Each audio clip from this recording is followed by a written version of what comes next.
estamos con Néstor Prieto de Descifrando la Guerra. ¿Qué tal, Néstor? ¿Cómo estás? De septiembre, remontando poco a poco, Remontando afrontando poco la a cuesta. poco, sí. Eso es. Que septiembre es muy duro, más si tienes que buscar trabajo todavía, ¿eh? Es- Claro, ahí estamos, ahí estamos. Veníamos de intentar reciclarnos un poquito. Ya te estaba diciendo yo la salida laboral que estamos tocando. Claro, claro. Alguna encontrarás, Néstor. Nos sorprenderás con algo, seguramente. Confiemos que sí. Confiemos. Oye, hoy vamos a hablar de Europa, que fíjate, es verdad, hablamos bastante poco, a no ser que haya elecciones de Europa, porque siempre hay cosas que nos pasan por encima, ¿no? Como Argentina, Venezuela, elecciones en Estados Unidos. Pero hoy vamos a hablar, por ejemplo, de una de las noticias de la semana, que es el desgobierno en Francia, porque Macron, por lo visto, no encuentra a nadie que le guste a él, ¿no? Que se adapte como a sus necesidades para primer ministro.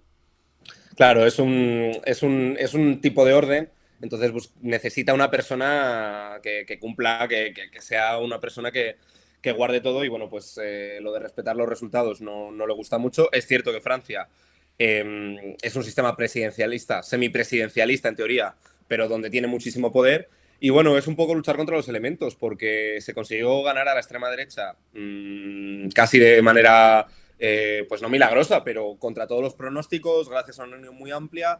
Y Macron está intentando jugar a la desunión, está intentando ofrecer el puesto de primer ministro a algún actor progresista, ¿no? De la ala más digerible para todo el sistema político francés, para ver si así genera desunión. Ganó las elecciones el nuevo Frente Popular, las ganó con claridad, además. Es la primera bancada, con diferencia, en la Asamblea de la República Francesa, pero no se le quiere nombrar primer ministro. Es la primera vez en la historia reciente de Francia donde el partido que gana no se le deja gobernar. Y Claro. hemos tenido casos de lo que se llama cohabitación, donde el presidente, que es Emmanuel Macron, es de un partido y el primer ministro es de otro. Pasó con los socialistas, pasó con los conservadores, pero en este caso pues no lo quiere asumir. Sí, mira Eh, que estábamos como muy esperanzados, ¿no? Me acuerdo cuando hablamos aquí del Frente Popular, de madre mía, qué bien, todos uniéndose para que no gobierne la extrema derecha, y ahora la realidad es que no está siendo tan fácil, ¿no? ¿Por qué está costando tanto? Bueno, yo creo que en primer lugar los resultados de Francia fueron esperanzadores porque dieron la victoria al nuevo Frente Popular y era, bueno, pues algo a valorar y a celebrar y a considerar positivo, pero mostraba tres bloques muy claros. El primero era el de la extrema derecha, el segundo bloque era un bloque de orden, de centro con Emmanuel Macron y el tercero era un bloque muy amplio de izquierdas. ¿Y qué pasa? Que realmente Macron ya hemos visto como hablaba, y claro, este era un poco el problema. Yo me acuerdo cuando salió Mbappé, que se hizo mucha polémica, ¿no? Creo Sí, que fue Mbappé, sí, que dijo, bueno, los extremismos. Y sí. es esa idea, esa falsa idea que también está en Francia, porque Emmanuel Macron y todo el marco que están intentando construir los medios de comunicación es de los extremos. No podemos permitir que llegue la Francia insumisa, que son unos radicales, que ponen en riesgo la República Francesa. Bueno, entonces ellos juegan con esa lógica de los extremismos y Sí. lo intentan diluir. Y claro, al final, intentando equiparar a la extrema derecha con la extrema izquierda, lo que han hecho es, en primer lugar, dejarle la autopista libre a Marine Le Pen para que suba en las encuestas y, por otro lado, torpedear todos los intentos de la izquierda, que es una izquierda muy diversa, que se ha unido frente a un enemigo común y con un programa muy de mínimos, muy de mínimos. Insisto, a lo que está jugando Macron, que es lo más peligroso, que ya sabes, María, que tú y yo aquí podríamos montar tres partidos políticos si Sí. siguiésemos lo mejor de la tradición de la izquierda, es la división. Está jugando a la división. Entonces, Emmanuel Macron ha dicho, bueno, tiene que ser una persona de izquierdas. Bueno, pues este ex primer ministro de François Hollande, que era un tipo divino, que me aplicó unos recortes geniales. No, hombre, este es un tío de izquierdas. No me vayáis a proponer vosotros a un comunista, Claro. a un tío que viene de los movimientos sociales. Y entonces ya lleva dos o tres nombres para intentar generar disenso. Ayer el Partido Socialista francés ganó por la mínima una votación para negarse a la propuesta de Emmanuel Macron. El último nombre que ha salido era un nombre que proponía Emmanuel Macron, pero que no había decidido la coalición. O sea que está jugando a eso, a tocarnos las cosquillas. Otro de los países de los que se ha hablado también esta semana es Alemania. Concretamente, en una región del este, si no me equivoco, de Alemania, ha ganado la extrema derecha, y esto ha puesto como muy en alerta a todos, porque es como, jolín, Alemania, con la historia que tiene detrás, que de repente vuelva a resurgir, aunque de momento sea una región, aunque sí que hemos visto algunas manifestaciones muy peligrosas, que lo hemos comentado aquí también en alguna ocasión de ese partido, pero que vuelva a ganar, aunque sea en una región, un partido de extrema derecha. ¿Hasta qué punto es preocupante y hasta qué punto se puede extrapolar a toda Alemania, o es que esa región tiene unas características muy concretas? Néstor, te he perdido, creo. Creo que he perdido a Néstor. Igual le he dado tanto la chapa con la pregunta que lo he perdido, ¿eh? ¿Puede haber ocurrido esto? Puede ser. Puede ser que yo le haya dado... Néstor, Marina. vale, te había perdido. Espérate. No sé, no sé. Vale, ahora ya te tengo. Digo, hostia, estoy en paro, pero seguimos pagando el wifi. Digo, he hecho la pregunta muy larga y he perdido a Néstor de repente. Yo creo que te la había cogido, que si había alguna diferencia Sí. en esa región, si se podía aplicar a toda Alemania, ¿no? Voy a intentar tirar. No sé si se me oye, ¿se me ve? Sí, ahora perfecto. Vale. Bueno, hemos tenido elecciones en 2 estados, en Sajonia y en Turingia, que son 2 estados de la antigua RDA, del este de Alemania, y son sintomáticos estas elecciones federales, que han votado 6,5 millones de los más de 80 millones de alemanes, pero sí son sintomáticas. Son sintomáticas de una tendencia que casi parece irreversible, y es la tendencia de blanqueamiento y de permitir a la extrema derecha avanzar progresivamente. Lo que ha pasado hoy es la crónica de un ascenso anunciado, de un auge anunciado por parte de la extrema derecha. ¿Por qué? Porque en estos 2 estados simplemente se suman con un poquito más de intensidad los factores que están permitiendo que en toda Europa crezca la extrema derecha. Claro que tienen particularidades, claro que el caso alemán no es el mismo que el caso español, o que el portugués, o que el francés. Pero lo que está pasando es que, hombre, claro, o sea, hace 3 semanas tuvimos un atentado terrible en Alemania, donde el caso de que fue un solicitante de asilo que tenía la visa denegada y al que se tenía que haber deportado. Y ahí entonces vimos como el marco que llevaba generando la extrema derecha, que se vale de casos puntuales para hacer extrapolaciones generales y crear marcos de delincuencia, de riesgo, de no sé qué, luego te sale aquí un impresentable de Junts hablando de que te quiere... Bueno, es lo mismo. Entonces, crearon el marco y tú lo ves. Coño, ¿cómo puede haber ganado la extrema derecha? Pero señor Olaf Scholz, que usted, premier alemán, campeón, salió usted 3 semanas antes diciendo que había que deportar a los ilegales. Coño, sale la AfD y dice, coño, ahora ya nos están invadiendo, nos están atacando, ya van a calzón quitado, están matando a la gente y ahora ya está. Claro, en vez de hacer un análisis racional, 3 semanas antes estábamos hablando de, madre mía, los musulmanes que vienen, que nos comen los musulmanes. Claro. Entonces, eso es lo primero. Pero bueno, quitando un poco el meme, el análisis banal muy rápido que he hecho.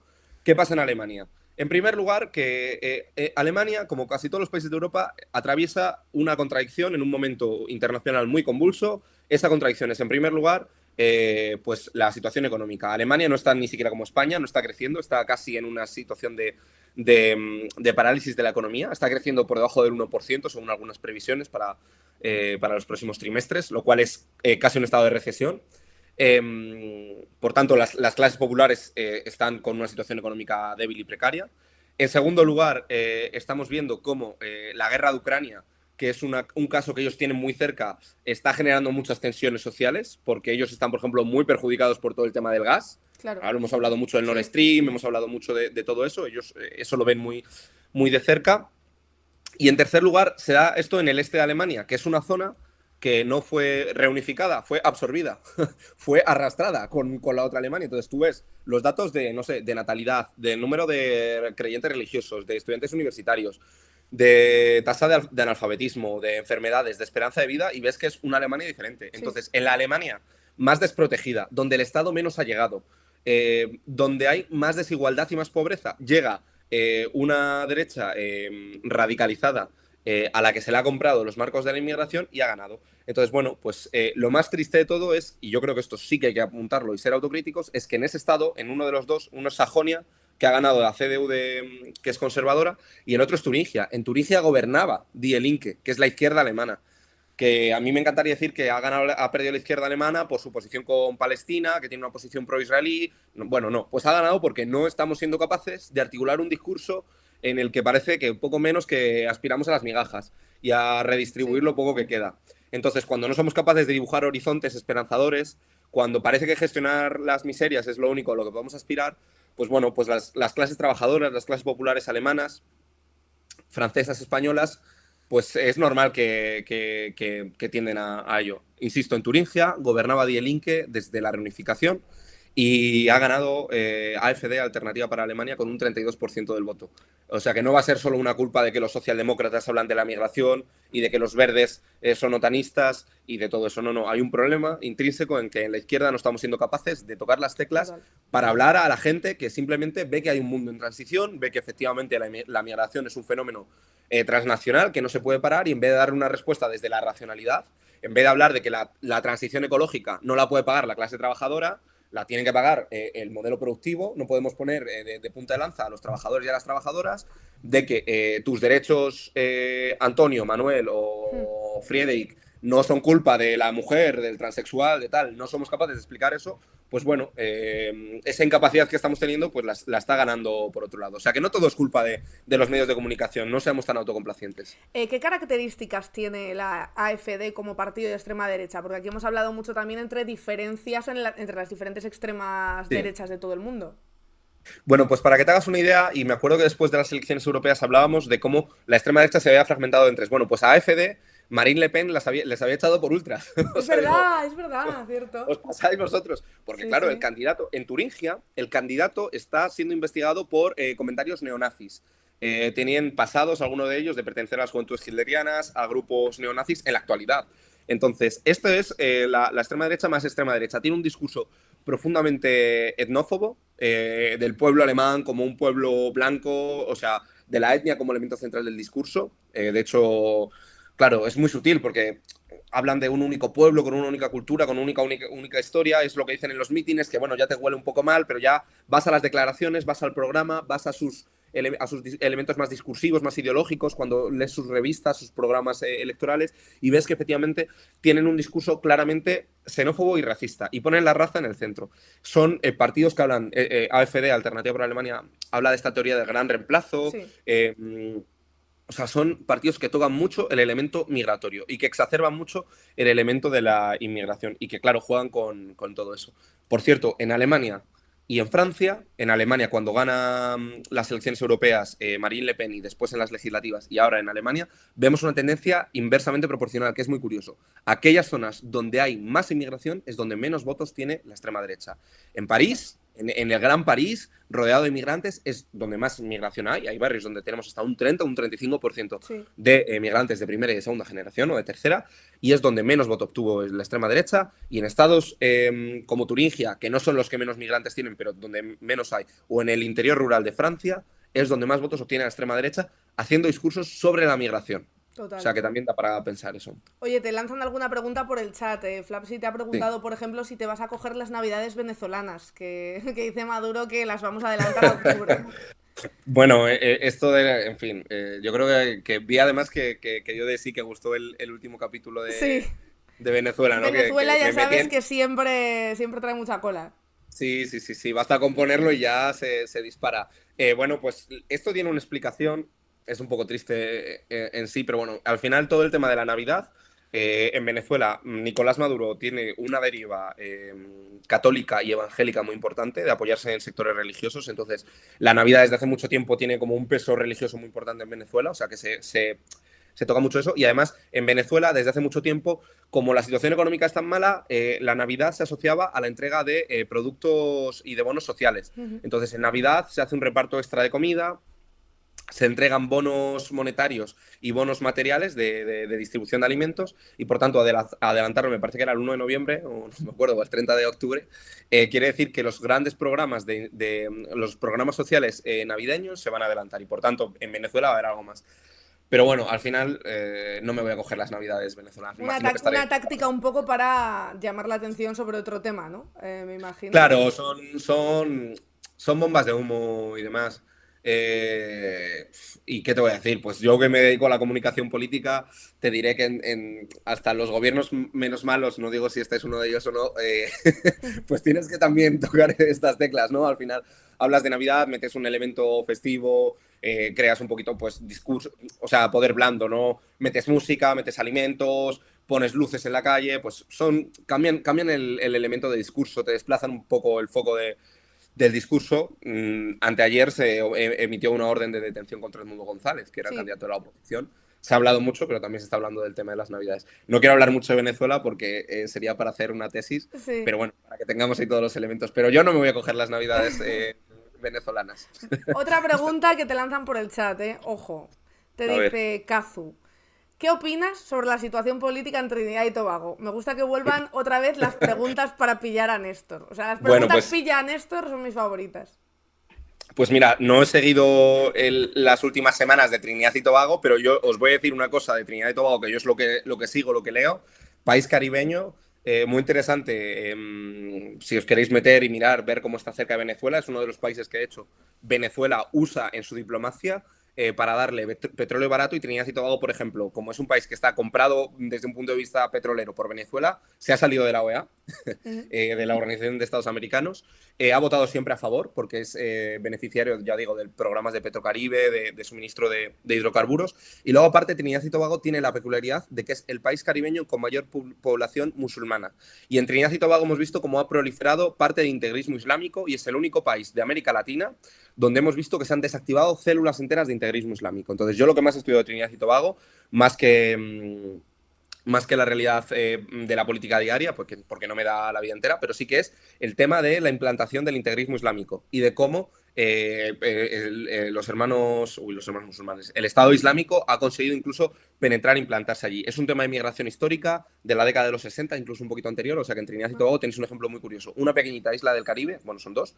son más, pero dos importantes, dependiente de Venezuela desde un punto de vista petrolero, con muchísima población musulmana, y que también, pues cuestiones de la precariedad histórica que hay, ha conseguido que en un caldo de cultivo de mucha pobreza haya surgido y haya ganado mucha fuerza el integrismo islámico. Ponéis Trinidad y Tobago yihad y os van a salir artículos muy interesantes. Muchos sensacionalistas. Buscad el de Descifrando la Guerra, que seguro que tenemos alguno. No lo he escrito yo, pero seguro que hay alguno. Otra semana que no pillamos a Néstor Prieto, pero bueno, la semana que viene habrá otra oportunidad. Néstor, muchísimas gracias por pasarte. Te seguimos en Descifrando la Guerra y ahí por redes para seguir enterándonos de estas cosas. Nada, gracias. Perdonad la tardanza, que ha sido tarde, y yo me permito un pequeño cierre, claro. Marina. Yo tengo algunos dejes de reproducir todavía roles de género, entonces me gusta el fútbol, para mi desgracia. Aparte de unionistas como el desgraciado de tu jefe, porque soy de Salamanca, soy del Valencia, que es una cosa terrible, porque yo no tengo ni familia en Valencia. ¿Por qué? Nada en Valencia. ¿Sabes por qué? Es una cosa como muy tierna, la cuento muy rápido y porque todo esto tiene un sentido. Yo me voy por las ramas, pero tiene un sentido. Me gustan los murciélagos, de pequeño me encantaban los murciélagos, me flipaba el Conde Drácula, o sea, era una cosa sin sentido. Entonces, el Valencia tiene un murciélago en el escudo, y en los años que yo era pequeño, pues era un equipo potente. Entonces me hice el Valencia sin tener nada. Pero oye, desde aquí, el caso este del futbolista, de Rafa Mir, que es una cosa absolutamente indecente y que habla mucho de la cultura de impunidad, no solo legal, sino, yo me atrevería a decir, sexual, que hay en esas esferas del poder, de que se creen que es que nadie les puede decir que no, porque soy un futbolista, con dinero, con tal. Es una vergüenza como aficionado al deporte, al fútbol y en concreto al Valencia, que el club no haya actuado ya. Por supuesto, guardar cada uno de los pasos de la justicia, pero hay indicios suficientes para actuar sobre este tipo de situaciones. Y al final, por desgracia, el fútbol, como todas las grandes esferas rodeadas de dinero, vemos como hay una cierta cultura de la impunidad. Así que nada, desde aquí poner ese puntito de presión al club como un fan más que soy, y apretar y eso, y desear que campos de fútbol y que demás pues no sean espacio de impunidad para nadie. Así que nada, un salmantino que le gustan los murciélagos y que sigue sufriendo 25 años después la desgracia de ser del Valencia, como para que encima tengamos que aguantar a indecentes como Rafa Mir, que se vaya lejos de Mestalla, por favor. Sí, muchas gracias, Néstor, y ya dejarás el fútbol, no pasa nada, ya te darás cuenta en algún momento. Todo se sale. De todo se sale. Muchas gracias, Néstor, ha sido un placer tenerte con nosotras. Te vemos la semana que viene. Chao. Spanish Revolution.